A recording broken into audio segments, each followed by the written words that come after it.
Welcome to part one of leading a successful fall festival. Now, many churches do a fall festival event as an alternative to a Halloween celebration. So it becomes a safe way for people in the community to do something special on that night without going door to door and the risks and the dangers in certain communities and cultures that come along with that. Now, as you plan your event, the first thing you need to look at is what's our purpose? What do we want to accomplish in this event? Now, this is also going to be your measuring stick. At the end, when you evaluate, you're going to look back, did we accomplish our purpose? Did we actually meet the goals that we set in mind to accomplish? And so your purpose might be to simply create a safe alternative and make it a very gentle open door for your community to have a first face or a first connection with your church. And so that may be one idea that you have. Simply, let's do an event for the community, something to engage the community. Maybe your idea is to bring the community to you. Maybe your purpose is actually for you to go outside the church and be somewhere in the community, maybe down in a downtown area, maybe joining up with something else that's happening that evening. And so your purpose, what you do, depends on what you want to accomplish. Do you want to bring people to where you are? Do you want to go beyond the walls of your church to where you're going to be exposed to more people? Or what's your ultimate goal? Also, your goal might be, hey, on this night, we not only want to engage people in the community, we want to show them that we care about their needs, or we want to promote this certain event. And in the middle of every event, you ought to have a way where the gospel is shared. To me, it's wasteful and it's kind of foolish to have an event and to not share the gospel in it. Now, you can share the gospel in very gentle, easy, unobtrusive ways. You don't have to be upfront in your face with the gospel to be able to share it at an event like this. I was at an event not long ago, and this church spent quite a bit of money on this event. And it was fun, and people had a great time, and it was well organized, and they sang some songs, and they made some announcements, and they played some games. But at no point did they actually share the gospel. They didn't send anything home with the people. They didn't give them an opportunity to talk to people.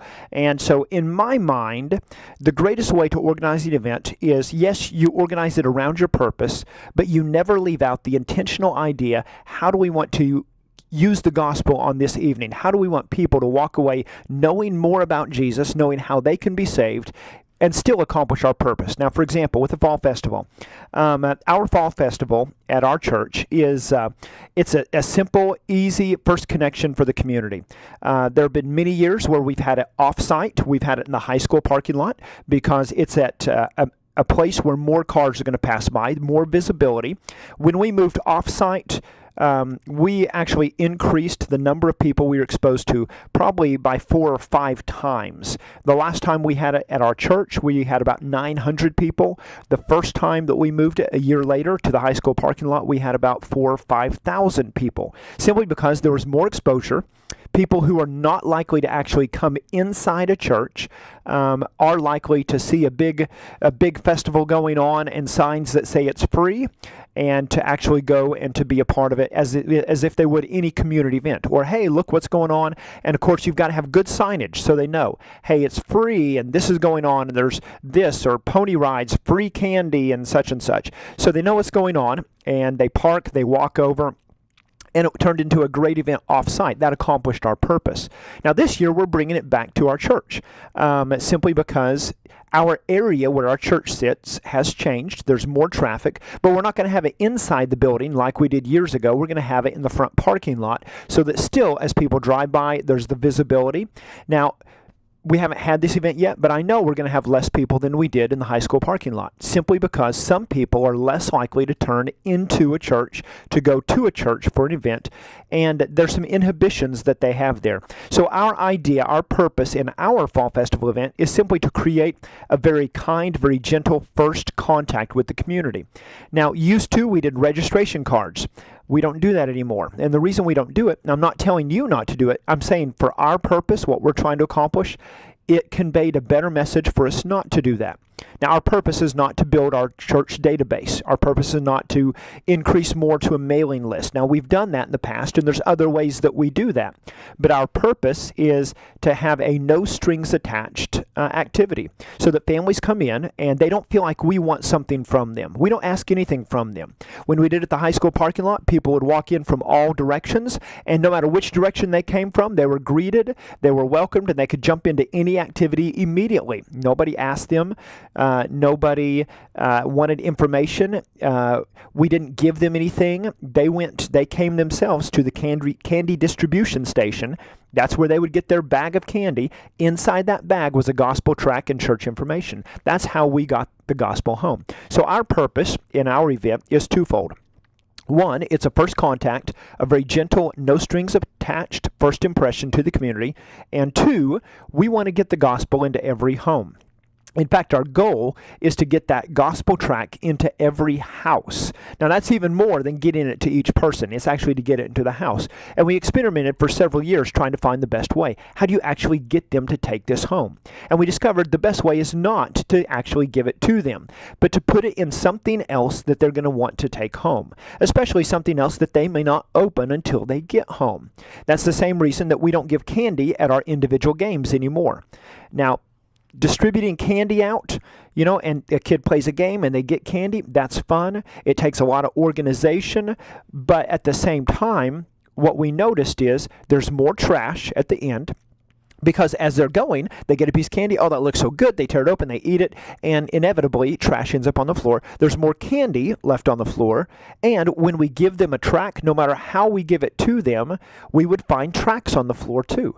And so the first year where we actually bagged all the candy in small bags, just little 6x9 bags, and we actually even ordered them, had our church logo put on the front, had our church name there. There's other ways you can do it more cheaply. You don't have to order something that's custom, but we put the candy in there, we put the church information in there, and then we put the gospel tract in there, and it was open. I mean, they could eat candy out of there if they wanted to, but what we noticed is many parents would actually go and they'd do the games first, because if they go and they get the candy first, then they have to carry the candy around, and especially with games like inflatables or where kids need both hands, mom and dad are going to end up carrying everything. So a lot of our parents became very smart, and they realized, hey, I'm going to get the candy on our way out. In fact, some of our parents even used it because the kids didn't want to leave. They'd say, hey, no, we need to go get our candy. We're going to go get our candy, then we're going to go. And so it actually became a tool that we noticed some of our parents using as well. And so they would get the candy, many of them on the way out. They would go to their cars. Now the track is in the car. They'd go home. Now typically what happens, we actually talked to some of our families, what happened to your candy bags when you got home? They usually immediately either went to the kitchen or they immediately went to the child's bedroom. And so we accomplished our goal in a better way. Instead of giving them a track or putting it in a bag or a bucket they already have, we already had it packaged for them in the best way to get it into their house. So what I'm trying to say is we had our purpose, a first impression to the community and get the gospel into every home. And so we built our activities around those purposes in the way that's going to best meet those needs to make sure we accomplish our first priorities first. Now, you may have a different purpose. Your purpose may be to actually share the gospel at the event. Now, we do this as well. We put up a stage. We have throughout the evening or morning, afternoon, we've done it different times. Throughout the time, we have people up on the stage and there's music playing. We actually don't have singers up there typically. We might have some kids get up, lead some songs with hand motions, some illusions, things that parents, it would turn a head. That was our goal. From the stage, one of our goals was turn heads this way. And so somebody trying to get inside a 6-foot balloon or somebody juggling, doing different things. And while they're doing these, they're sharing the gospel. So they're sharing the gospel in very creative ways. And then we would have competitions. And so we had a bubble gum blowing competition one year and called up the first 20 people, this age group. We're going to give you a piece of bubble gum. We're going to see who can blow the bubble the first or who can blow the biggest bubble. We've had a pie eating competition. You can do things with pumpkins, all sorts of competitions that you can have in that. And what it does, it draws a crowd. It draws people around. It adds variety. It adds excitement. People stop what they're doing. It turns heads. People standing in line because we put our stage area right in the middle. We try to get into an open area where everything can be around, but where they can hear and they can see the stage area no matter where they're standing at. And so our goal, turn the heads, but also to share the gospel, but share the gospel in a very unobtrusive way. We are not ashamed about who we are or what we're about. We share the truth. We share the truth very clearly. We share the truth very creatively, but we don't share the truth in a threatening way, because we don't want people to walk away with a bad experience of feeling like it was pushed on them. Ultimately, it's a person's choice whether or not to give their life to Christ. Now, we do say, hey, if you have questions and you want to talk to somebody, here's some people, they're wearing these shirts or they have these name tags. Here's how you can identify them. Go up to them. They'd be glad to talk to you. They'd be glad to pray for you, to help you in any way possible. They'd be glad to tell you about how you can know for sure that you're going to heaven. If you have questions about Jesus, these people, they can answer your questions. And so we open it up to where in a very casual way they can approach certain people. So we don't have a certain time where we give an invitation. Now, we do that a lot at our church, but out in a community event like this, our purpose is not to do that. Our purpose is to bring people to Christ, but in this more casual, laid-back way. But you have to find out what your purpose is. What do you want to accomplish through this? Your purpose might be to do what a lot of churches do, which is they shut everything down at a certain time, they call everybody to one location, and they share the gospel. And I've been a part of a number of fall festivals like that, even where we did give an invitation, and it was great. People gathered around, they came, we shared the gospel, and we said, hey, if you have questions about what we've just shared, okay, we're getting ready to go back, we're opening up the games again, we're opening up the food again, but if you have questions, you can go to this area right over here, and there's people that would be glad to talk to you. And so that's another great way that you can do it. So what's your purpose? What do you want to accomplish? Now, your purpose should not be, we're going to have this event because we've always had this event. And your purpose should not be, we're going to have this event because people in our church want this event. No, this purpose needs to line up with your overall strategy.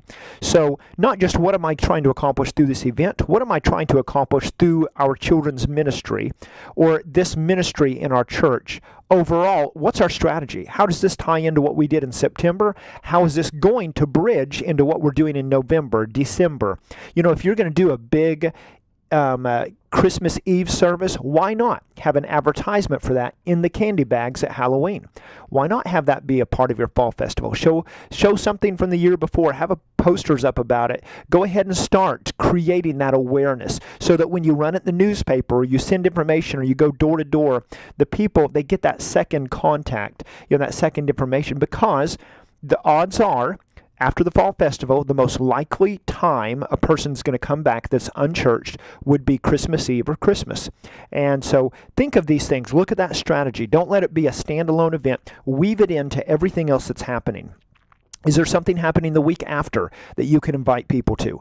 Can you plan something big for kids that following Sunday morning to where you can invite them? Hey, every child who's here, this is what's going to happen, or this is what you're going to get. So try to let it be more than just a standalone event. And so you've got to decide what kind of event you're going to have. Is it going to be at the church, in the community? Is it going to be inside? Is it going to be outside? And with each of these, there's different considerations. If you're outside, what's your backup plan? What's plan B in case of rain, high wind, there's an early snow, what's your backup plan if it gets real cold? Are you moving it inside? Are you going to have a rain plan published with your outreach information?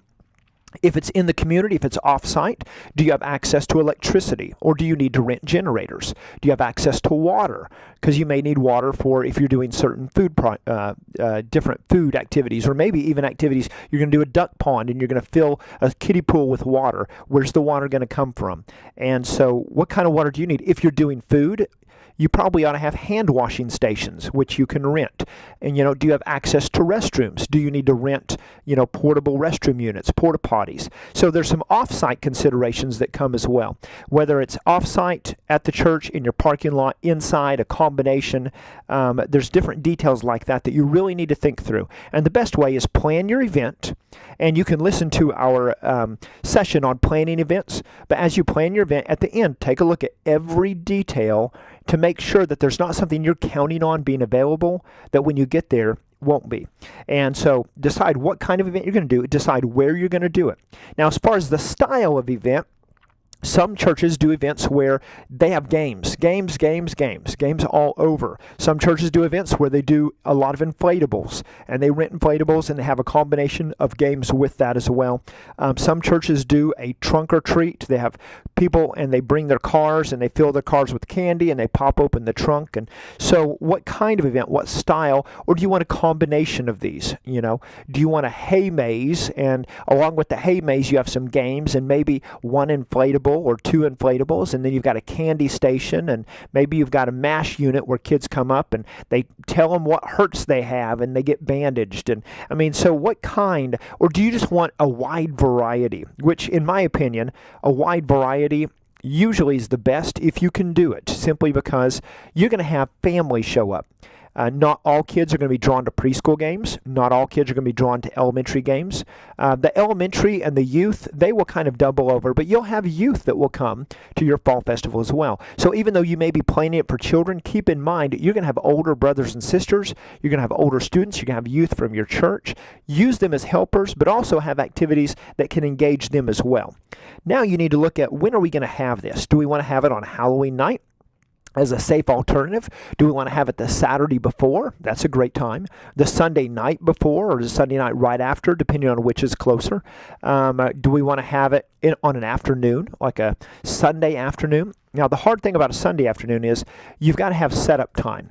And so you've got to leave enough time for your volunteers to be able to get everything set up and ready for you to go at that launch time. The earliest I've ever done it on a Sunday is 4 p.m. or 4:30, simply to have enough time to set up, but also to finish before dark. And that's something else. When we plan our fall festivals, we get online and we look up, when is sunset going to be? Because it's another expense. If you have to rent lighting and it's outside. Now, what you don't want to do is plan an event and not realize the sun's going to go down and end up in the dark. That's not a good thing. And so take a look at all of these different ideas concerning the date, the time of day. Are there conflicts with ball games? College football is a big thing. If you're going to have it on Saturday, you might want to check, depending on what state you're in, and if football is a big deal where you're at, you might want to take a look at that. Are there high school activities going on? Are there other fall festivals in the area? Are there big things your community does this time of year that you might not want to conflict with, or that you might want to join with? Are there other community events? And so take a look at the date, take a look at your community to avoid conflicts and to choose the best possible time for it at all. Then you have to look at your budget. Now, your budget, it might be a shoestring budget, and I've done fall festivals on very little money. It's amazing. You can walk through your church and you can find things that you can use for games. And I'm going to give you an example. When you get to the session on fall festival games, you'll hear us talk about one of the categories are games, toss games and throw games. So it's games where you toss and you throw things and so forth. And so you say, well, I don't have a football. Well, don't go buy a football. Use toilet paper.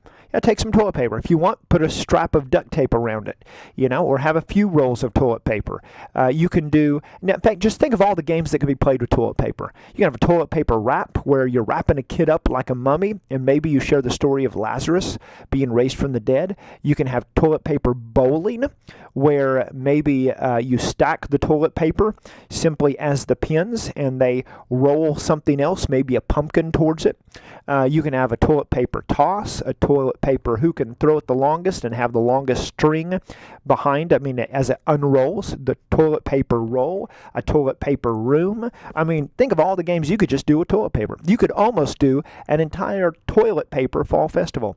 See, that's the thing. You don't have to spend a lot on games. You just have to walk through, see what you have, and be creative with it. And I think you'll be amazed, especially when you listen to the games that we're going to suggest, how many varieties you can do. So to have a basketball shoot doesn't mean you have to have a basketball and a basketball goal, or a kiddie goal and a plastic basketball. Doesn't mean you have to have that. You can create your own. Somewhere in your church you've got a bucket, you've got a container, you've got something. Give them a roll of toilet paper. Give them a bouncy ball. Give them a Nerf little ball. Give them a ball somebody has at home. There's lots of ways you can do. You can create games without spending a lot. But look at your budget. What can we afford? What are we going to put into? And here are some of your costs. Some of your costs are going to depend on where your event is, off-site or on-site. Some of your costs will be food. Are you going to give food away? Are you going to sell food? Another one of your costs is going to be, do we need electricity? Do we have electricity?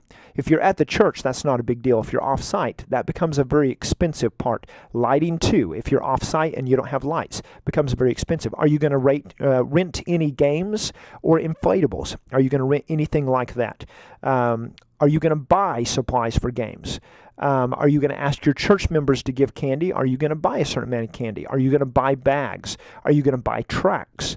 Are you going to buy different promotional information, maybe business-sized cards with your church's information to give to people to have in the candy bags? What are your costs going to be? So sit down, figure out all of your costs for the type fall festival that's going to fit you best. Look at your budget. See what you can do. If you need to cut, then creatively cut. Typically, what I don't cut is promotion. Because if we're going to have a fall festival, we can be creative with the games. We can be creative with how we share the gospel. We can be creative with the supplies. We can even be creative with the candy. We can ask our church members to give more if we need to. But what we can't do is get the word out once the event starts. And so if it's newspaper, if it's doing a mailing, the way you can save money is go door to door, or find a way where you can get information out using people instead of using things that cost. And so budget is another thing you need to look at. Volunteers is another one. You don't want to plan more games than what you're going to have volunteers. Now, I will say this. It's great to have a surplus of volunteers, but always find a way to use them. So even if you've set up and you're prepared and you have more volunteers that come, have games ready that they can set up and go with. And volunteers, how are you going to recruit volunteers? Here's some other questions to ask. Are you going to recruit through Sunday school? Maybe the Sunday school classes you go in, or maybe every class is assigned a game, or maybe every class comes up with their own game. Now, if you do that, you've got to be careful because sometimes you'll end up with games that are less quality than what you want. So if you do that, you've got to have a system of approving, yes, this game, this will work, this is safe, this is something we're willing to do. And so don't let them just run with it and not know what they're doing.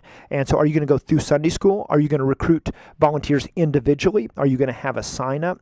Are you going to have them work games as a class so that they have that same fellowship together? Are you just going to assign them different spots, just fill spots as they sign up? Are you going to have a volunteer coordinator? Do you need one? Somebody who will actually do the recruiting, do the placement, and then on the day of the event, their whole job is to make sure every game is covered, that the volunteers are in place. If there's any questions about the games, here's the person who knows it. Are you going to use existing teams in your church? Maybe you've got a team of like a men's ministry team. Well, men's ministry, in our church we have a men's ministry. They do our cleanup for our fall festival every year because it's easier for us to go to the men's ministry and say, hey, can you do cleanup again this year, than it is for us to go to 15 or 20 men and say, hey, can you help us with cleanup? It's easier to go to existing organizations, a women's ministry, a group of people, a team that's about meeting needs. They're meeting needs in your church, or a team that's in your church that is already involved together, and so they can work together, they like being together, that you can recruit them as a team to do something instead of recruiting just individuals. Another question to ask is, at what point do you want to have your recruiting done? Obviously, you want it done well before the event. Don't wait to the week of the event to be filling in your last gaps. Try your best to have it done beforehand so that you can assign their places. You can communicate to your volunteers your expectations. Like one of your expectations might be stay at your game the whole time, or stay at your game until the next people taking the rotation come by. And if they don't show up, then our volunteer coordinator is going to come by and she's going to see you're still at the game. She's going to get a substitute. That substitute's going to take your place. So communicate your expectations. A game with no one running it will not run itself. We do a fifth grade mission trip every year. And on it, our kids lead a 1-hour outreach carnival. And as a part of this, we tell our kids, you're not going to die of thirst. You're not going to be out there too long. Stay at your games, because if you're not at your game, nobody who walks by is going to have any idea how to play that game. That game depends on you. You've also got to sell your game. In other words, don't just stand there like you're bored, because if you're bored, they're going to mirror you and they're going to go, why would I want to play that game? So if no one's playing your game, you start playing your game. If your game's a basketball shoot and no one's there, well, start shooting the basketball. See how many times you can hit it. Your activity, your energy, your smile will draw people to be a part of the game that you want to do. And so if you're part of a game that is hula hoop fun and you're hula hooping and the whole game is who can hula hoop the longest, then instead of waiting and standing by a hula hoop looking bored or looking tired, put the hula hoop around you. Start hulaing. Have them come over. Talk to them. Say, hey, come on over. You want to give this a try? And if they don't, that's fine. Say, all right, great. Just have some fun over there and invite them to come join you. And so communicate your expectations to your volunteers. Communicate the game responsibilities. How does the game work? How do you run the game? Are there cautions? Are there warnings? Things to do, things not to do? What's the layout? Where will the game be at? When our volunteers come, we have a map and an area, a check-in area. So our volunteers come, our volunteer coordinators there, they check in, they look at the map. We've already sent them information where their game is, but this is simply because we all know not everybody reads their mail, not everybody pays that much attention, and they're sure not going to bring it with them. So they go, they check in, okay, this is my game, there's where my game's at, right over there. Then they go over and we tell them when they get there early enough to where they can watch the person in front of them, how they're leading, because they will have learned some things about how they're going to lead. They'll learn some things by watching them because they've been leading it for a while. And so walk over, kind of lead alongside them for, 5-7 minutes, and then the other leader, it's their time to go, and so they step out and you step in. Communicate the game responsibilities, the layout, your expectations. Also communicate time frames. That way they know exactly when to be there, when you expect them at the game, how long you expect them to be there, and that they're not just going to be left there if the person behind them doesn't show up. So you want to communicate all of these to them. Now, communicate also, and one of the main responsibilities that they're going to have is going to be their attitude. Because if you have unchurched people, and you've got, whether it's church members there or not, but you've got unchurched people, the only thing they're going to know about your church are how these volunteers treat them. So when they see volunteers that are smiling, laughing, not just talking to each other, but having conversations, intentional conversations with other people. If a child gets on a moon bounce and he's up there and he's jumping up and down, having a great time, you're going to have 2 to 3 minutes while the parents are just standing there. Engage them in a conversation. Talk to them, So how are you doing? Where are you from? Talk to them, relate to them, get to know them a little bit. Now, not in an awkward way, not in a way where they feel like, well, maybe I should have stood on the other side of the inflatable to watch my child, but in a casual way. You want them to see the friendliness. You want them to walk away and go, I was watching that volunteer and I saw how nice he was to the kids, how friendly, how he laughed, how he helped tie my daughter's shoes when she got off that inflatable. If that's what people at this church are like, then I want to be a part of a church like that right there. And so train your volunteers. Help them to be intentional with how they think about their job. Their job is not just to run a game. Their job is to engage kids and engage parents with the life and the love of Jesus Christ. And so these are things that you want to engage your leaders in concerning volunteers. All right, some other questions. How are you going to do promotion? How are you going to do registration? Are you going to do registration? How are you going to do candy? We mentioned candy bags. That's an option. And candy is not just how are you going to do it at the event. It's the whole process. Where's the candy going to come from? If you're asking your church for candy, you need to ask them for individually wrapped candy, because some church members will bring it like jelly beans, and so you get a bag of jelly beans, and well, you can't really give that out. It's not individually wrapped. And so you want people to have the security to go home. It's individually wrapped candy. So communicate that to your church. Are you going to ask your church for donations? When do you want them to start giving? We usually start no later than the last week of September with people actually bringing candy donations. And where are they going to put them when they get there? We put tubs and kind of decorative, candy donation stations throughout our church where people can bring it. They can drop it off during Sunday morning, Wednesday, Sunday night, throughout the week when they're just up at the church. Once it's there, when those overflow, where's the candy going to be held? Who's going to put the candy in the candy bags, or who's going to put them in the buckets that will go to the games? What's the process? Candy from beginning to end, where does it come from to all the way? How are we going to distribute it? So those are questions about candy that you'll want to answer. Another question, again, how are you going to share the gospel? Are you going to do it from a stage? Is it going to be ongoing? Are you going to stop everything, share the gospel? Are you going to use tracts, church information? If you're not using candy bags, how are you going to get that into people's hands? How can you get it to them in the best way where you can guarantee it'll be read or it will go home with them? And so look for creative ways to share the gospel. And then another set of questions to answer has to do with your food. Are you going to sell food? Are you going to give food away for free? Are you going to have stations where people will create their own food or create their own snack? Are you going to ask vendors from the community to come in and sell their food? And we've done that before, and it's been created some great partnerships in the community with us and some vendors in the community, restaurants that'll come in and, they'll sell maybe tea and cookies, and then they'll give away coupons to come to their store. And it's especially nice if you're close to the restaurants. That way, their hope is people come, taste the tea, get a cookie, get the coupon, and say, I'm hungry for supper. Let's just go across the street. And so it's another way to partner with people in your community. Instead of you going out to them, bring some of them to you. Are you going to have a cookie decorating area? You can do things where you make like edible bracelets out of Fruit Loops and things like that as well. And it's another way you can share the gospel if you go through the colors. And so how are you going to use food? How are people going to eat? Food is never a bad option. People love eating, and it gives parents something to do while their kids are playing and active as well. Also gives a great way to have relationships. Where are people going to sit once they're eating? Well, there's where your relationships come in, conversations that happen while they're eating. Then you need to decide what kind of atmosphere do we want to have. Are we going to have music? Are we going to have lights? What are we going to do with the atmosphere?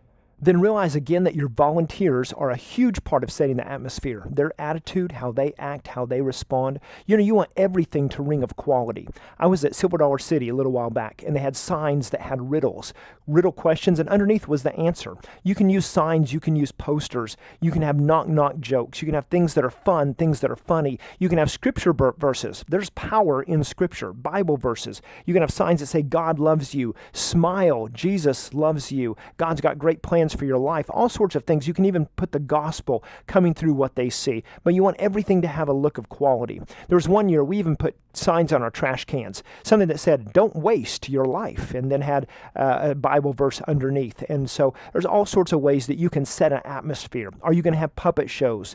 Are there other things? When the people come in and when they leave, you want them to have experienced quality and excellence in what they see, in what they hear, in what they do, and in what they experience just overall. And so as you think about the atmosphere, consider all of that. Now, the last thing we're going to deal with is a section, easily forgotten details. Very easily forgotten is to have a first aid kit or a first aid station, or maybe even a nurse ready and available. Have a prayer station, somewhere where they can turn in prayer requests or maybe even pray with people. Sometimes people forget information about their church that people can take. A lot of people forget follow-up. What's the next step? If you turned in registration cards, how are you going to use that information? Where do you go from here? How are you going to follow up with them? A thank you to volunteers is easily forgotten too. We actually do our thank yous before the event. I know, a little bit of a confession here, but the event is so big, and the day after, quite frankly, the last thing you want to do many times is write a bunch of thank yous. Now, to your coordinators and your leaders, you may want to do something very specific, the day after. Even send them a gift card, something to show appreciation. But if you're doing a bunch of thank yous, there's no reason you can't do them in advance. That way, the day after the event, those can be mailed or emailed or sent out, or however you're thanking your volunteers. We typically thank our cleanup crew.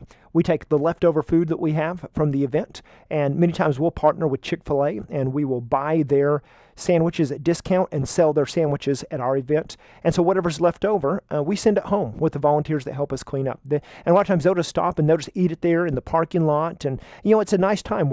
Everything's cleaned up, ready to go. And boy, that sandwich, it is so good, at the end of an event like that. And so easy ways to say thank you. Another easily forgotten event, again, has to do with your date. Be sure to check what conflicts there are. The success of your event will depend on when the day and when the time that you set it. Okay, work around the conflicts if you can. Costumes is another one. Easily forgotten detail. Make sure your games, when you plan your games, that you keep in mind that people will be coming to this in costumes. And so you want to have games that are going to be friendly to people in costumes. It's not going to mess up their costumes. You also want to realize you're going to have all sorts of costumes at your event. Some of these costumes may be inappropriate. Some of these costumes may be ghoulish. You need to prepare your people how to respond to that. Now, here's the point. We're not about their costumes. I care about their heart, not the clothes they're wearing. If I'm going to go tell a person on the street about Jesus and I walk up to that person, I'm not going to look at her and say, hey, you know what? Your skirt is way too short. That's not how I'm going to start that conversation. Because the reason her skirt is way too short is probably because something's wrong in her relationship with God. That's why she's dressing provocatively. And so maybe she's not saved. She's unchurched. She doesn't know Jesus. And so instead of me dealing with the surface result of her not knowing Jesus, I'm going to go to the heart of the issue, where she stands in a relationship with God. I'm going to engage her with that conversation, not the conversation about what she's wearing. And the same is true with the fall festival. You need to look beyond the costumes to the heart, to pray for the people and consider where they are in their relationship with God. Engage that. Don't engage the costume. And so we promote family friendly, wear appropriate costumes. But at the same time, I don't want to say only wear Bible costumes. Now, if I do that, what have I done? I've put an obstacle up to the people I'm trying to reach. Because unless you're doing the event just for your church people, then you're trying to reach people from the community. They may not know Bible characters. And the last thing their kids may want to do is dress up like a Bible character.